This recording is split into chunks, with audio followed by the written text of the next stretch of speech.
Hey there gamers, DreamcastGuy here, and today we're talking about PlayStation because Sony just announced a new studio that apparently has existed for a bit in secret. Well, they just revealed it, and it does have some good talent, some good prospects, but I've noticed that immediately it is being met with negativity, with skepticism, and I feel like there is a good reason behind it. For the last couple of years, we have seen so many layoffs, studio closures, major games being canceled, or even stuff where it comes out and they unlaunch it, where they literally just refund everybody and delete the game itself. So even though this game, this studio, it does sound good, I've noticed that most people are saying, prove it, show me the game. I'm not going to get excited for prospective pixels, but let's take a look at the announcement and some of the backlash. Is that the correct term? Let's get into it. Hi, hope you're having a great day, and if you could, please give this video a like and subscribe if you haven't already. I have a 21-minute long video coming out tomorrow about Assassin's Creed Shadow. I put like 70 hours in that. Very, very long video coming out, but here it is. A new PlayStation studio has been revealed. Now, I feel like revealed is such an interesting phrase. They admit that this has existed for a bit. PlayStation apparently formed this in secret at some point a bit ago. And this is the part of it that, for me, does inspire some hope. Jason Blundell. Now, if you're a Call of Duty hater or a Call of Duty lover, undeniably it is massive. And the reason Call of Duty is as big as it is today is for a large margin because of Treyarch, one of the early studios that not just made good Call of Duties, but they made it annualized.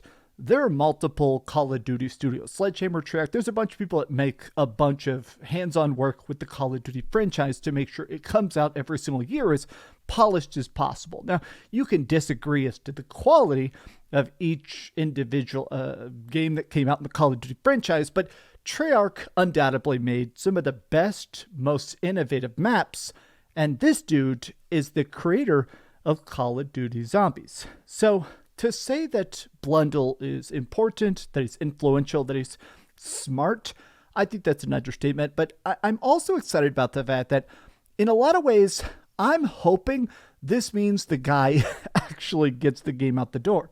But here's the part of it that honestly fills me with so much dread. Dark Outlaw Games is currently recruiting staff, and Blundell is the studio head and the director. Okay, that's great. I'm glad that he's the director. I'm super curious what he makes, but recruiting in 2025. Current development takes 3, 4, 5 years minimum. Every game now takes 3 to 5 years to make. If he is recruiting now, March 17th of 2025, this is probably going to be a PlayStation 6 launch game.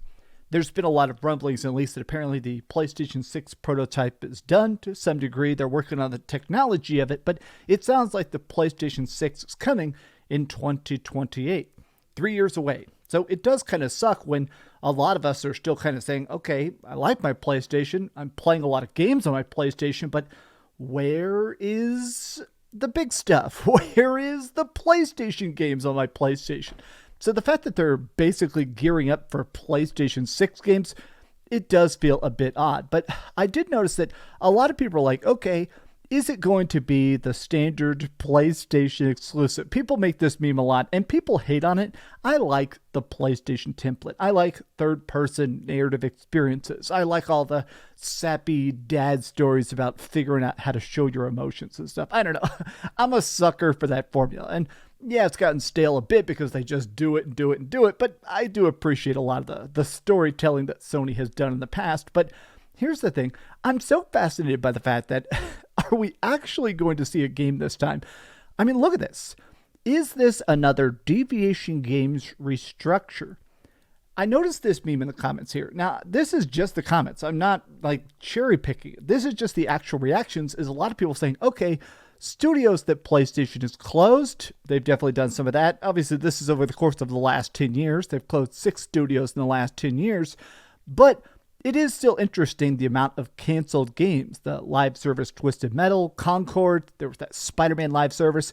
What you'll notice is that almost all of these are live service games. Although some of the stuff here in this chart is inaccurate. They have the KOTOR remake, which they announced yesterday is still in development. But I do think it's interesting that I'm going to have to assume this is going to be another live service game, despite the fact that PlayStation publicly is acting like they're kind of winding down their big push towards everything being live service. I think it's pretty obvious that this is 99% chance going to be a Call of Duty style game. Now, I did notice people saying, okay, welcome to the family. Okay, great. So it's going to be another new studio, another live service, another game that bombs, another game that gets canceled, and another studio that closes. I've played these games before. God, I love Squid Games. I am still saying that this could end up being very, very cool, hopefully. I feel like the biggest part of it that does work for me is the fact that this is a Treyarch hit.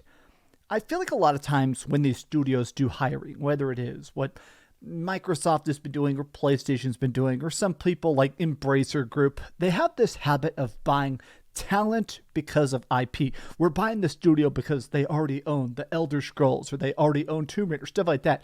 I think I'm curious about a guy who has made so much, who's innovated so much, who's honestly put out so much.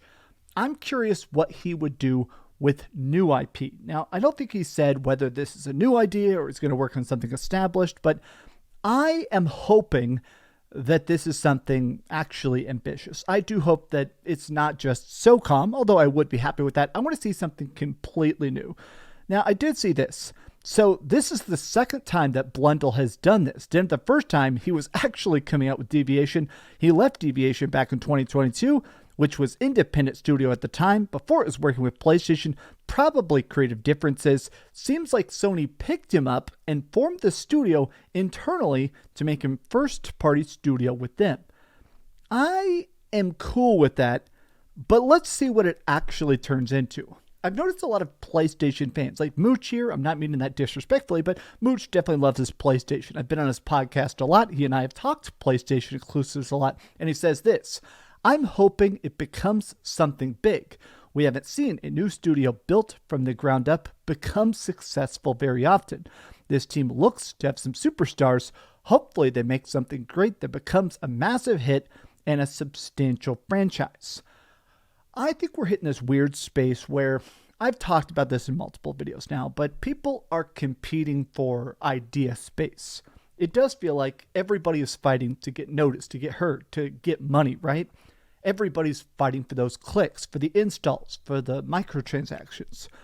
Making a live service game, it's difficult. It's incredibly hard to even get going for 30 days. I mean, what is that game? Spectre Divide just recently failed, and that game was out for less than a year. They spent $30 million on a game called Spectre Divide. It was like basically like a Counter-Strike knockoff. They spent $30 million on it in 1 year and didn't make a damn penny back. I am in a space where this talent, I hope it starts as a tight Call of Duty knockoff. I hope it is just a really good, really competent, really fun shooter. And then later on they go, okay, now we're going to try season passes. Now we're going to do microtransactions. Sell the game first before you sell the service. But these have just been some off-the-cuff thoughts. How do you feel about another PlayStation studio that hopefully will make a PlayStation 6 game? But tell me your thoughts in the comments down below. And if you enjoyed this video, be sure to like it and subscribe and keep dreaming. I had to completely refilm this video because my cat kept trying to get on the desk and meowing into the mic. And that sounds funny, but he did it like 10 times in a row. So I literally just had to put him out of the room because he would get off to the side and pretend like he wasn't going to do it. And then he'd come out, meow. I was like, okay, I love you, Jack, but you don't got to keep doing that. Thanks so much for watching that video. If you want to see something else, you can always click this link to see what I put up last, or, subscribe and see what's coming up next. Also, I promise that whatever I do, it'll try not to suck.